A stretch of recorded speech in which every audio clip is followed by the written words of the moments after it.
Welcome to the Capital Forum's interview series. My name is David Blattner, and we're delighted to have Professor Peter Carstensen here with us today. Professor Carstensen is an emeritus professor of law at the University of Wisconsin Law School and a senior fellow at the American Antitrust Institute. He was also my antitrust law professor when I was a law student at the University of Wisconsin, so it's a particular pleasure for me to have him with us today. So I thought we'd start by talking about the merger guidelines. For a number of years, the agencies in the horizontal merger guidelines have gotten away from sort of a simple look at market share and presumptions of market power based on market shares. What do you think about that approach in the guidelines? I think it's terrible. Okay. Of course, and this is partly my early training. I went from law school to working at the Antitrust Division in 1968 when we just had the first guidelines.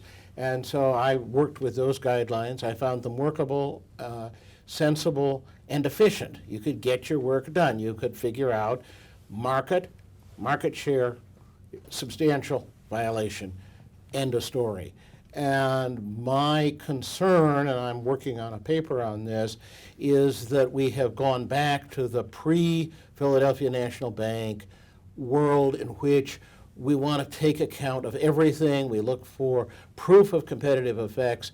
The end result is that we are not challenging mergers that ought to be challenged. Give me an example of some merger that you think should be challenged, but that wouldn't be challenged under merger guidelines, or hasn't been challenged under the merger guidelines. I have a little list. Okay. We can start with Maytag Whirlpool, Okay. Where the post-merger evidence is prices went up. Dean Suiza, the dairy industry. Mm-hmm. That one we know the Justice Department estimated price would go up by 2.5%. It actually went up by 8%, roughly. The airline mergers, and I could list them all. They're all egregious. Again, there's an awful lot of data.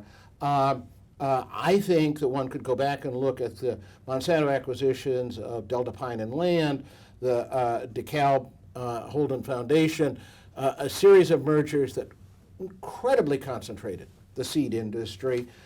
This recent flour merger that was, the remedy was very much in a downstream, that is towards consumer competitive effects analysis, inadequate remedy for the merger. Smithfield Premium Standard Brands, a hog merger. There was something called Pool Company that was a swimming pool supply company that bought its principal competitor. Then it began to exercise its buyer power to drive its competitors out of the market. The Trade Commission challenged that and never said, wait a minute, we should never have allowed this merger in the first place. And then, of course, the courts get it wrong, too. PeopleSoft, and my favorite is Arch Coal, where the court says you've got to show a competitive effect. There's no competitive effect. Post-merger data, price of coal went up after the merger was consummated. Mm-hmm. So, there's a whole range of these puppies. All right, so there's a lot of, so it seems as if you think the agencies have, in applying the horizontal merger guidelines, have missed deals that should have been blocked. Right. Are there any examples of deals that the agencies have blocked that you think they shouldn't have blocked under the horizontal merger guidelines? No. Okay. Okay. But let me give you the one example, because I've been thinking about that. Where do I have an example of a false positive? Mm-hmm. And it's really the argument, at least from the American side, is GE Honeywell. This was not really a merger that created any significant competitive risk. If I go back and look at some of the stuff, I think it was going to be the end of the world for either GE or Honeywell if they're denied this right to merge. Of course, both companies are doing extremely well, thank you very much. Mm-hmm. So part of my thesis here is false negatives are a serious problem. We've just had a big study done by John Kwoka of Northeastern, who brought together a number of post-merger effects studies showing that in a very large number of these mergers that went through, prices went up. I think it's the average price went up by 5%. A handful of these mergers did not result in negative price effects. What stands out is that a very substantial proportion, more than half of the mergers that had adverse effects, were not even challenged by the antitrust authorities. So yeah, that's the problem with the modern, which is the pre-Philadelphia Bank approach, is that you try to do these nuanced studies, identify the particular domain in which you predict a competitive effect will occur. And the problem with that is, as a famous sports figure once said, predictions are difficult, especially of the future. You don't know what's going to happen. So it seems to me you need a simple rule that works. It's not going to have significant negative effects. That's the other part of it. If we thought that mergers were really, really important, then you'd want more balance to the process. These are, by and large, companies that are well beyond minimum efficient scale. They're usually multi-plant operations. The potential gains are minimal. The potential losses are substantial, and therefore you look at false negatives, serious problem, false positives, very little problem. So what would be a better approach from your point of view in terms of how the agency should conduct merger reviews? Well, I'd say let's go back to the 1968 merger guidelines, Okay. where we don't even have HHIs to worry about. It's just the CR4 concentration, four-firm concentration. I'd say you can go to I think it was the 82 guidelines. You basically set up a structural model with a saying anything that is above some level, I'd go probably in the 1,500 range. A lot of other people would be closer to 1,800 HHI post-merger. Okay, HHIs we're talking. Yeah, Okay. and a more than 100-point change, and it's presumptively illegal. Right. Then I would, I recognize General Dynamics. That is, there's a narrow path.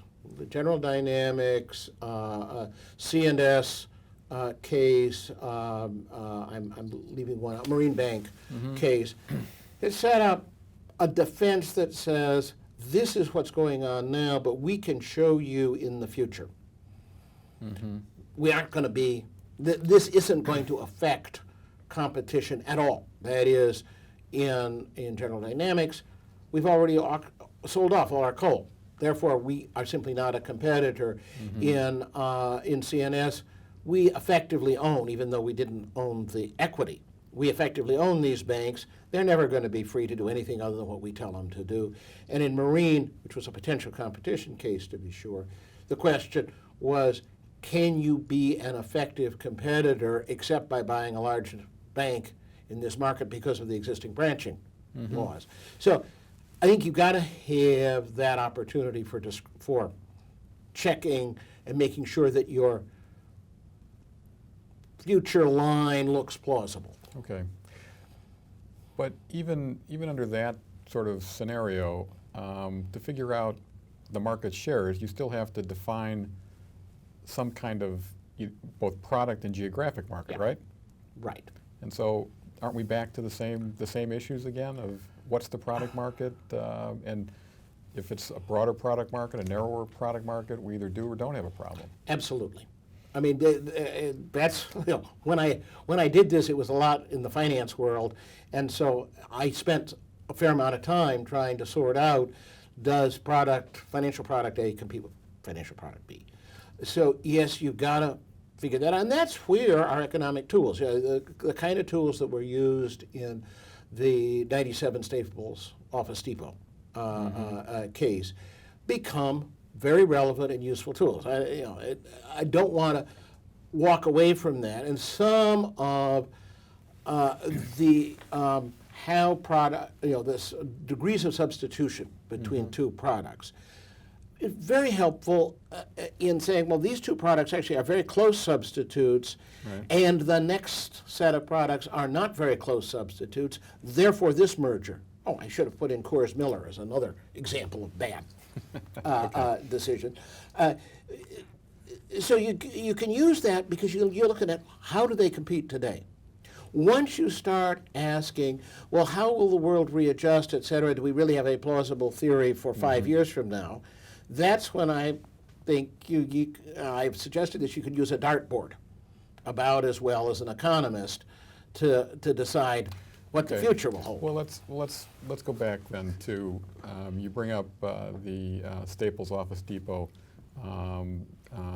merger as an example of one where the tools were correctly used to decide that that was a merger that shouldn't be allowed, that the agency should challenge. So we come 17 years later to the Office Max Office Depot merger.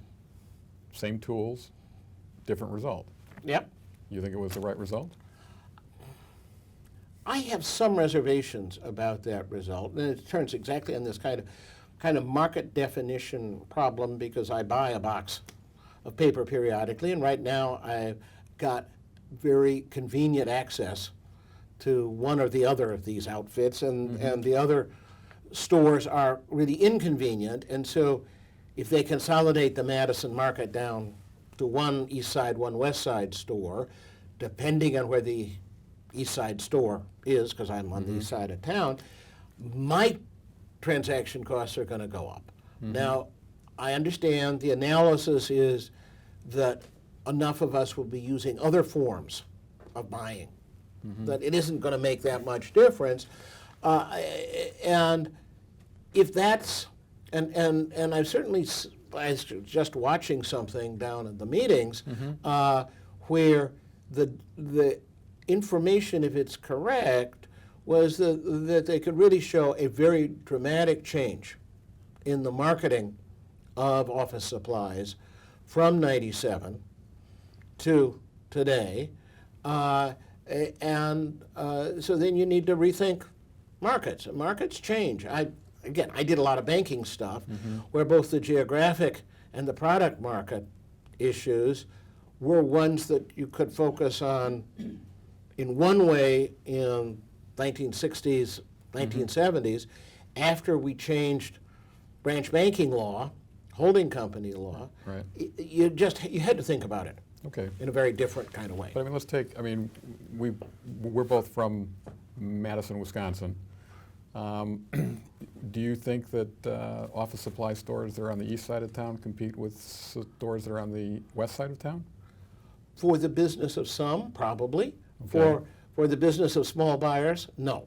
Okay. I'm So- not going to go schlepping all the way out to Westtown or wherever Right. the Staples or the Office Depot might be if I've got a more convenient choice. Okay. So the merger wouldn't make a difference in terms of your behavior if the prices, you know, if you're not choosing between them now, it wouldn't make any difference to your Well- behavior afterwards. Right now, to stay with our Madison example, I've got the Office Depot store is the closest one to me. That's where I go. Right. Office Max is a little further Right. out, but equally convenient in many respects. Staples is, their East Side store is very inconvenient for me to get to. It's way in the southeast corner. Right.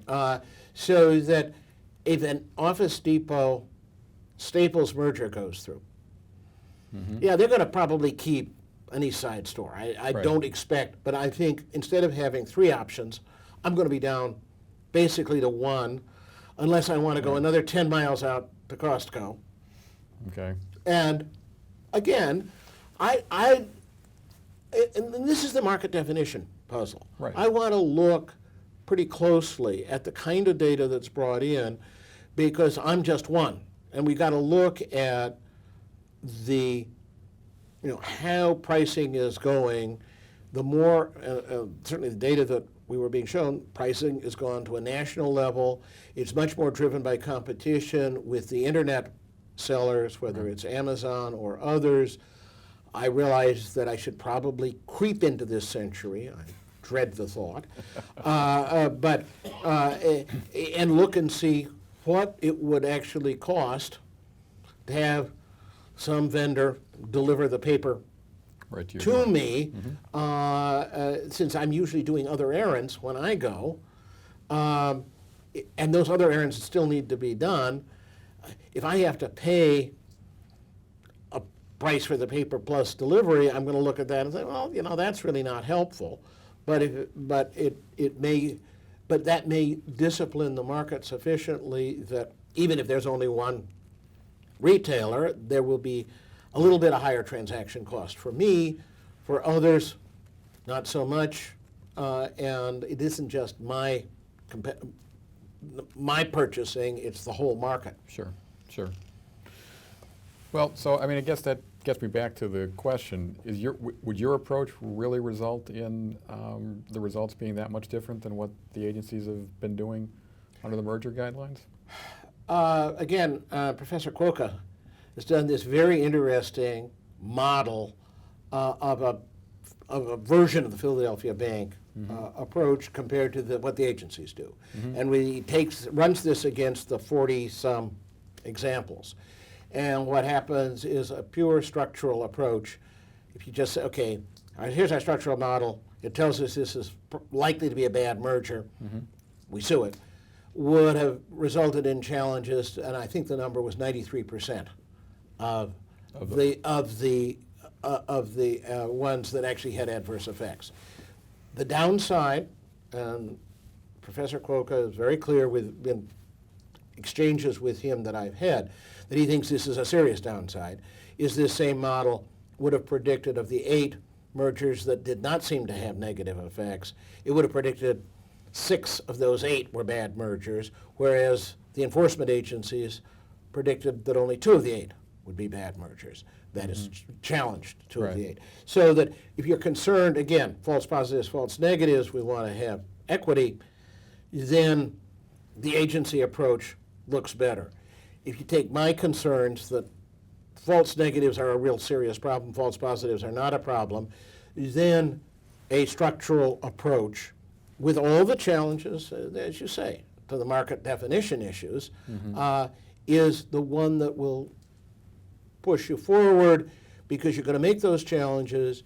If you go to court, you go to the Arch Coal court in particular and say, look, this is a presumptively illegal merger. Then the judge, and as long as the judge takes that Philadelphia Bank, sort of doctrine, what we tried to teach you in law school to some extent, takes that doctrine as serious, okay, it's, I don't see that it's so bad, but okay, it's an illegal merger, enjoying it, then the price of coal doesn't go up. So it simplifies that process. It means that we may have a serious problem of unemployment among economists, but it may, and it's so much easier. By that you mean that there just won't be as many economists required to do antitrust analysis kind of work to prove that a particular merger would be a good thing as opposed to we won't be doing all analysis. that work to develop guppies and all the other fish that go into that part of it. It will still mean we'll need the economists. They're very important for that market definition analysis. But you won't have all the theory building and the what if, and I can build you the speculative model. So that it means that you can give better advice to your clients. If you're a practicing lawyer, you can say, look, no, Cisco, you really can't buy U.S. foods. It's the next largest company in the market. Those 2 theater advertising companies that got sued. Gee, Mr. X, I don't think you can buy your only competitor. I don't think that's going to be legal. And instead, they come in, they try to sell these things. Investment bankers, economists, lawyers make money. The public is not well served by by wasting all those resources on that kind of activity. So that it's not a cure-all. It doesn't solve, and this is, I take your point, very important. It doesn't solve how we handle really difficult market definition type cases. Those are going to be there. It doesn't solve some of the problems of a thing like the Comcast merger that's pending, because that raises all kinds of other questions about competitive effects.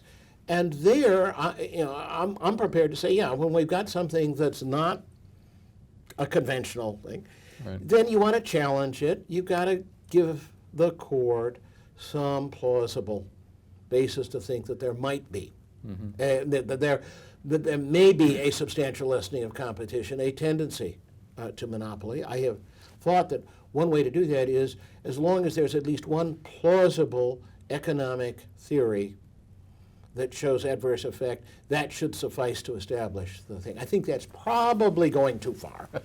But I don't think that's going to get bought by very many courts. no. I mean, it certainly would change the market for economists if what we were looking for was the economists who come up with at least one theory of adverse competitive consequence, and that was the economists to be really rewarded, rather than the ones that are rewarded for finding no effects. Yeah.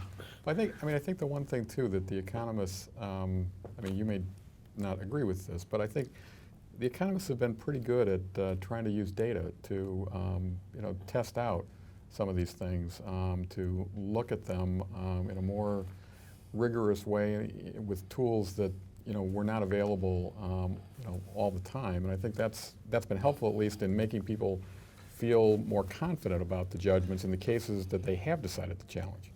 Yeah, but then they get them wrong. I mean, my point is, you may be more sure that you're right in the minority of cases that you take on. But you're letting a whole bunch go, and in this, again, over this entire group of cases that Quokka looked at, on average, the whole thing, consumer prices up 5%. I mean, this is not what we want, it seems to me, by way of structure and the functioning of the economy. So that it's the old, in a way, it's the old horse and rabbit stew story from macroeconomics, where the recipe for macroeconomics was one horse and one rabbit, and you chopped them up and put them in the stew pot, and the economists were able to perfect that rabbit. They improved the quality of that rabbit no end. But the flavor of the stew didn't change one bit. And I got a lot of respect for what the economists can do and how important data is, especially in some of the market definition questions, and and in differentiated products, who really are the competitors, and how important are the perceived other competitors. So again, it's not that I want to completely Put them out cut of them business. out, Right. but I want to have them focus on the things that are the here and the now, rather than the abstraction, the trying to project the future, because I think that's what they keep seeming to get wrong. And again, there's a wonderful criticism in Derek Bach's 1960 article on mergers that I quite liked, and I'm not going to get the quote right. I tried to memorize it, and then I lost it. But it's basically, when you've got a difficult problem, you keep thinking throwing more data at it is going to make the solution better than if you have a simple rule. That's not right. That either way, in the end, you're going to be arbitrary at the margin. And so frequently, you may want to just use a simpler rule and save all that stuff. And so that's why the competitive effects part, that's the real addition to the original Philadelphia Bank analysis, it seems to me. That's the part that I think we should get rid of, both in the agency and in court. Okay. All right, so you have a paper coming out on that. Right. It'll be in the Antitrust Law Journal. Okay. Eventually. Okay. The second thing I wanted to talk with you about, you've also done some work on the issue of buyer power and why that's an important issue in both merger analysis and just in general. So I wanted to just throw that out. Yeah. What's your thoughts about buyer power and why that's an important issue? Okay, to start with, there's often a mantra that buyer power is the mirror image of seller power, which I think is false for a variety of reasons that I'll come to maybe in a minute or two. But yeah, my belief is that buyer power is at least as serious a competitive concern as his seller power. And that consequently we need to be very concerned with its growth and development. And that's because, as I said a minute ago, I think buyer power is harder to get rid of. The series of entry rights, things like that, buyers, once they've got the power, it's very hard to dislodge them. Consequently, I am concerned that remedies for buyer power are not very good because they tend to focus directly on buying and selling transactions. And the more you get trying to regulate the core of what is the competitive market, that's not a good thing. It seems to me. It creates problems. The unconventional antitrust things, more market regulation type, tend to have exactly the same problem. We've got a Japanese rule, we've got some English regulations out there that are interesting, some may be moderately effective, but they've got a lot of problems and they really create a risk of rigidification. Consequently, I'm very concerned that we take seriously buyer power issues. There isn't, I am told, a single word about buyer power in the Cisco US Foods complaint. That's amazing, because this is a classic one where some of the biggest issues have got to be the increased leverage that merged firm would have as a buyer of all kinds of goods for restaurants. So we really need more concern with buyer power issues in merger analysis and in looking at buying groups. I think buying groups can be very pro-competitive, a term I'm not enthusiastic about, very positive in efficiency enhancing, but the more a buyer group buys, the greater its leverage potential. And of course, the buyers don't care how they get a lower price. They get it because it's more efficient. They get it because they coerce sellers into below-cost pricing of one sort or another. So I think that the competition law, and we're seeing this around the world, incidentally, competition law needs to be much more engaged with the competitive risks that buyer power creates and be looking more at the merger and the joint venture stages as the way to avoid the creation of undue buyer power, because again, I think it's both extremely difficult to police effectively, and any effective policing really gets courts or agencies into the business of managing the buyer-seller transaction. And the one thing that scares me even more than buyer power probably is the thought of the federal district court judge I least admire deciding what prices should be. Probably true. Professor Carstensen, I want to just thank you for appearing with us today. It's been a pleasure. It's been a lot of fun. Thanks.